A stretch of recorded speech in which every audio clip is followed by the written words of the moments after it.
Cancer sa kaibuturan ng iyong puso, ramdam mo na may isang tao dyan na iniisip ka pa rin araw-araw. Kinumpirma na ng tarot ang matagal nang ibinubulong ng iyong puso, hindi ka nila kayang palitan. Kahit sino pa ang kasama nila ngayon, kahit gaano pa kayo kalayo, patuloy pa ring umaabot ang kanilang kaluluwa sa iyo. Hindi lang ito basta pagbabasa, ito ang senyales na matagal mo nang hinihintay. Manatili ka sa akin, dahil sa mga susunod na minuto, maririnig mo ang mensaheng maaaring magbago sa paraan ng pagtingin mo sa iyong nakaraan at sa iyong hinaharap. Maligayang pagdating, Cancer, ang pagbabasang ito ay para matagpuan ka ngayon, hindi dahil sa pagkakataon, kundi dahil alam ng universo na handa ka nang marinig ang katotohanan. Matagal mo nang dala ang isang tahimik na tanong sa iyong puso, iniisip kung totoo ba ang iyong naramdaman, kung ang koneksyon na minsan niyong pinagsaluhan ay kasing lalim para sa kanila tulad ng para sa iyo. Ngayon, ang tarot ang magsasalita, at hindi ito nagsisinungaling. Ibubunyag ng mga baraha ang kwento sa likod ng kanilang pananahimik, ang mga sandaling naaalala nila, at ang dahilan kung bakit hindi ka nila kayang pakawalan. Higit pa ito sa simpleng kuryosidad, ito ay tungkol sa pagsasara ng sugat, sa kaliwanagan, at marahil, sa pangalawang pagkakataon. Kung ikaw man ay patuloy na kumakapit o sinusubukang magpatuloy, ang maririnig mo ngayon ay magbibigay ng pangunawa na matagal nang hinihintay ng iyong puso. Kaya huminga ng malalim, Cancer, nagsisimula na ang iyong mensahe. Emosyonal na kwento. Cancer, palagi kang naging taong magmahal ng buo, hindi kalahati lamang, hindi may alinlangan, kundi buong puso.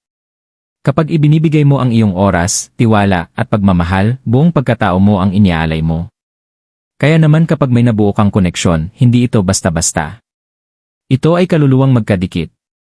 At kapag ang koneksyong iyon ay nasira, hindi ito basta nawawala, nag-iwan ito ng bakas na maaaring manatili sa loob ng maraming taon. Nagmahal ka na noon, tunay na pagmamahal.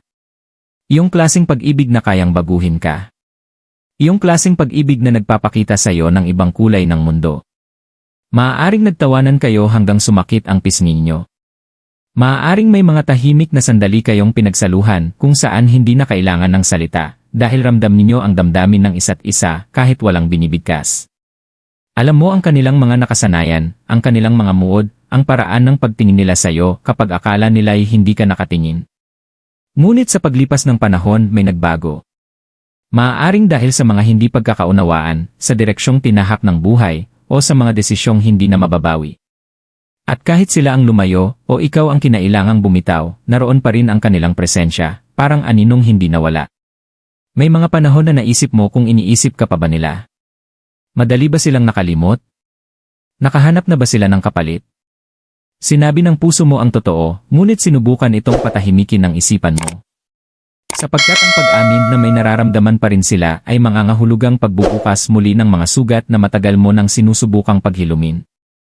At gayon paman, may mga sandali, marahil paggising mo mula sa isang panaginip tungkol sa kanila, o kapag tumutugtog ang isang kantang nagpapaalala ng nakaraan na para bang naroon silang muli.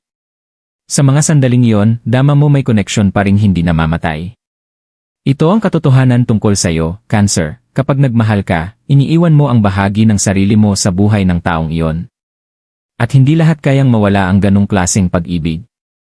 Ang katotohanang ibubunyag ng tarot ay hindi lamang tungkol sa pangungulila nila sa iyo, kundi kung gaano kanila nahubog, at kung gaano kahirap para sa kanila na tunay na palitan ka.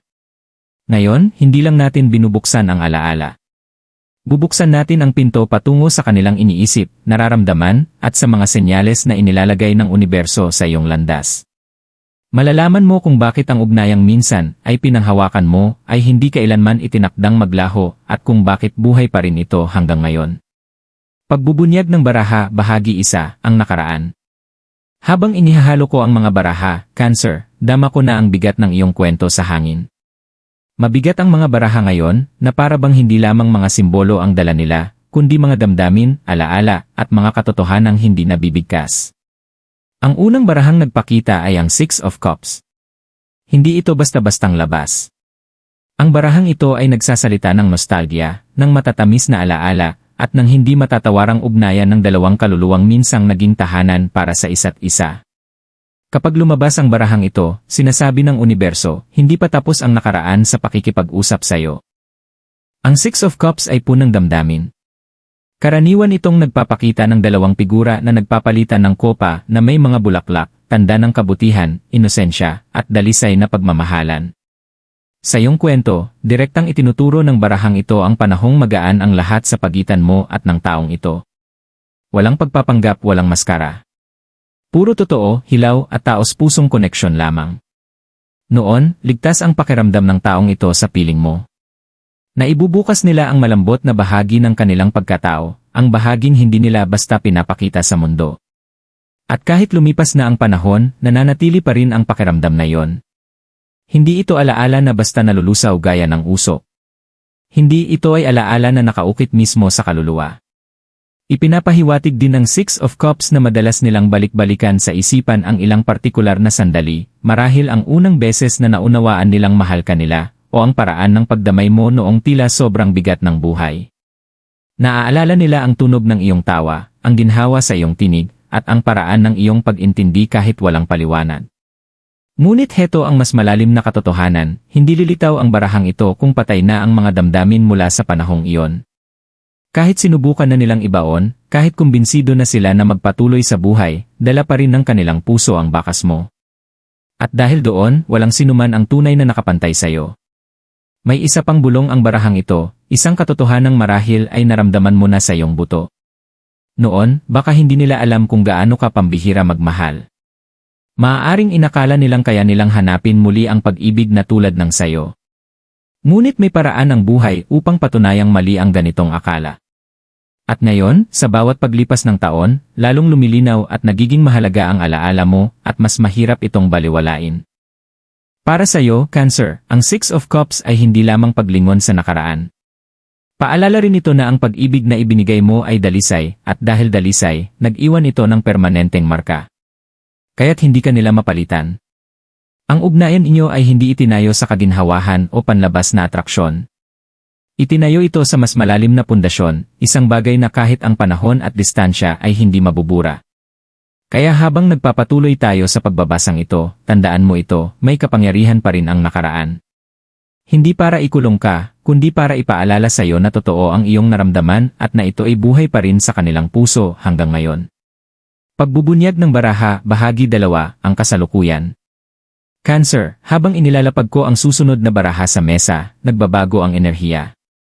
Mas mabigat ngayon, mas may pagkaapurahan.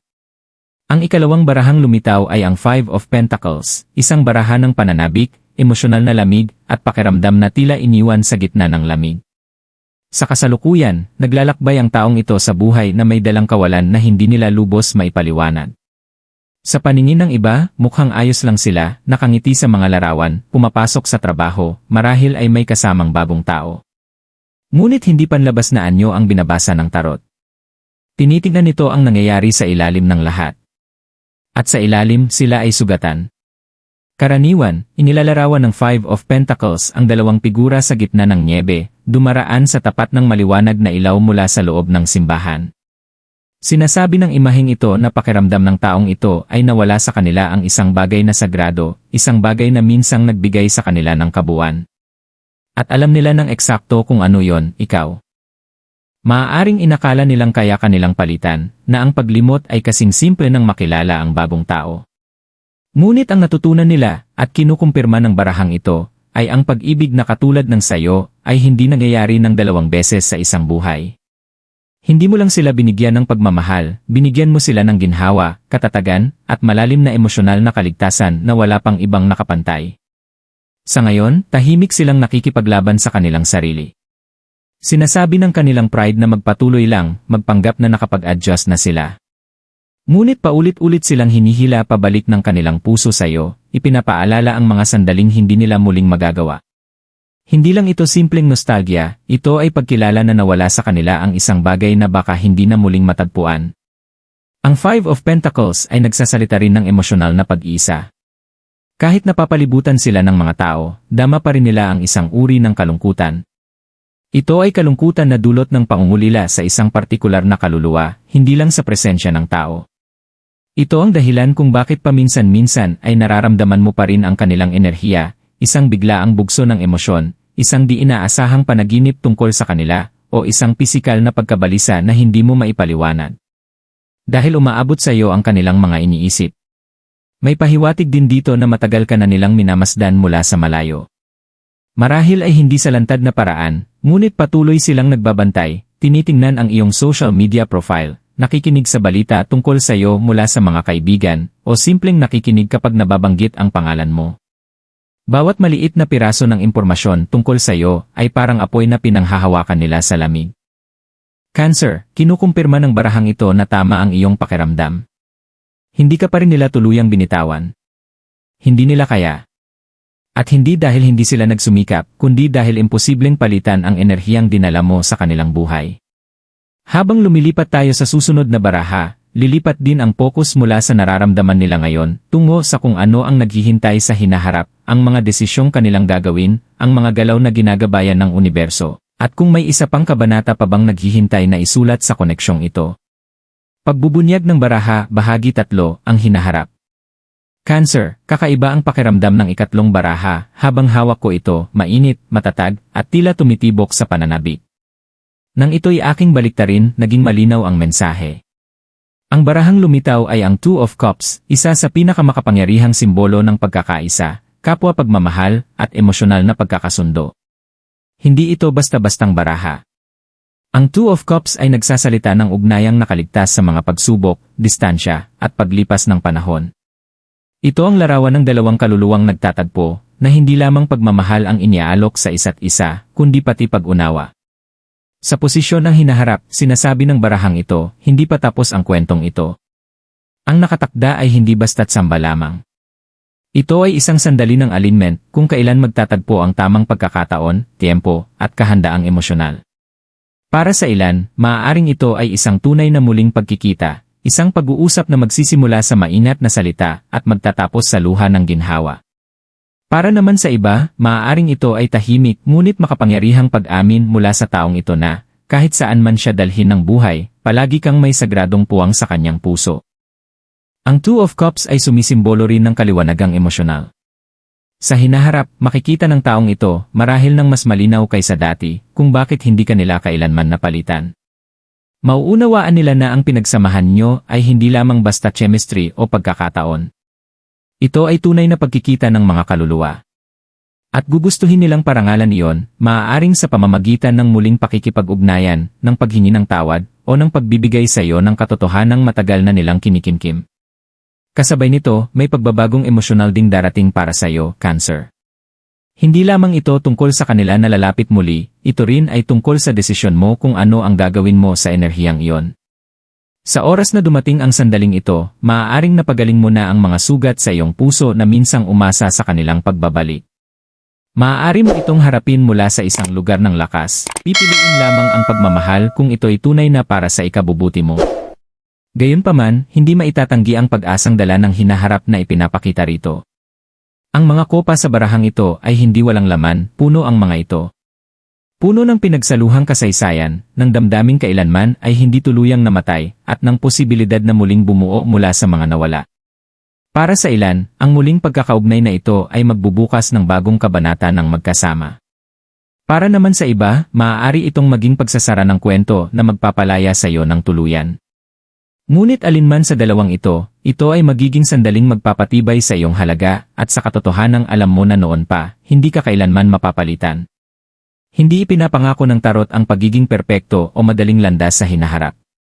Ngunit ipinapakita nito na ang ugnayan sa pagitan mo at ng taong ito ay napakalakas upang basta na lamang maglaho ng hindi iniiwan ng baka sa inyong dalawa. At habang tinatahak mo ang landas na ito patungo sa hinaharap, ang pagpili at ang kapangyarihan ay nasa iyo.